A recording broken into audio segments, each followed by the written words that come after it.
Ouais. Ouais, bienvenue pour le souper. Quel souper? Je vous connais pas. Non. C'est parce que le boss a dit qu'on allait venir souper seul.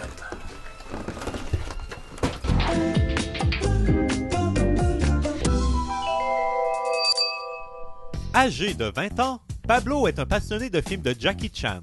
Il se qualifie comme étant quelqu'un de très patient. Célibataire depuis 9 jours exactement, il se réadapte dans son ancien mode de vie. Alors Pablo, que comptes-tu servir comme apéritif à tes invités? Ben, j'ai pas vraiment eu le temps de faire l'épicerie, fait que la seule affaire que j'ai à boire, c'est du Coke pis du 7-Up. Je vois mon avenir d'un très brillant œil. Oh, qu'est-ce que c'est, mon ami? C'est du Coconut. Voyons voir ce que Pablo va préparer comme entrée. Ben, il me reste un petit peu de salade de choux que j'achète dans un restaurant dont je peux pas nommer. Un petit coup par ici, un petit coup par là, et voilà le résultat. On peut dire que tu t'es forcé fort sur ta recette, Pablo. Alors, voici l'entrée, salade de plutonium. Très inspirant, Pablo. Avec un nom de même, on pourrait croire que tes invités vont se transformer en Fantastic Four. Quel repas vas-tu servir à tes invités ce soir? Ben, vu que j'ai pas grand-chose, j'ai décidé d'improviser pour Ronaldo.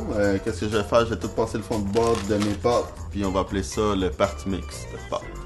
Alors, pour mes chili, vu qu'il a l'air d'avoir un nom de fromage, j'ai décidé de faire un plat personnalisé. Donc, voici la brochetta de queso. Pour Francesco, j'ai opté pour une valeur sûre, des œufs brouillés. Finalement, pour GPT, il ne reste pas grand-chose, fait que j'hésite dans ça pis ça. Et puis, Pablo, comment te sens-tu? Ben, je pense que j'ai fait une belle petite job. En fait, je pensais pas devoir cuisiner au prix de ma vie ce soir. J'avais plus prévu regarder 30 vies puis me coucher à 7h30.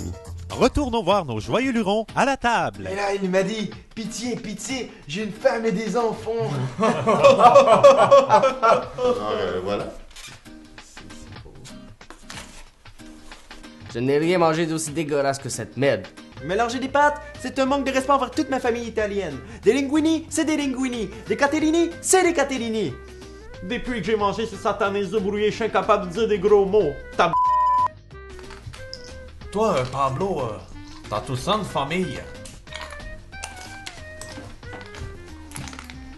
Hey les gars, regardez ça. Pablo semble être ami avec le parrain. Mamma mia! Je suis vraiment désolé, j'ai plus rien à vous servir. Tout ce que j'avais là, j'ai pas fait d'épicerie, je suis vraiment désolé. Ce n'est pas grave, mon ami. Comme on dit, l'erreur est humaine. Ce n'est pas pour rien que ça s'appelle un souper presque parfait, hein? Et ne t'inquiète pas, comme disait mon grand-père, don't worry, just be happy. C'est maintenant le moment de donner une note au souper. Mélanger des pâtes, c'est une idée de génie. Je lui donne une note de 10 sur 10. T'as compris, toi? Une note de 10 sur 10! La salade au plutonium, mais le jeune Pablo était tout simplement excellent et il aimait droit de donner une note de 10. Et c'est pas si grave que ça si je peux plus dire des gros mots. Je voulais justement améliorer mon langage. 10 sur 10.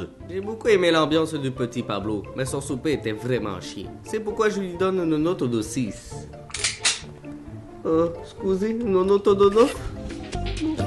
Toutes les recettes de l'émission sont disponibles au wtélé.ca.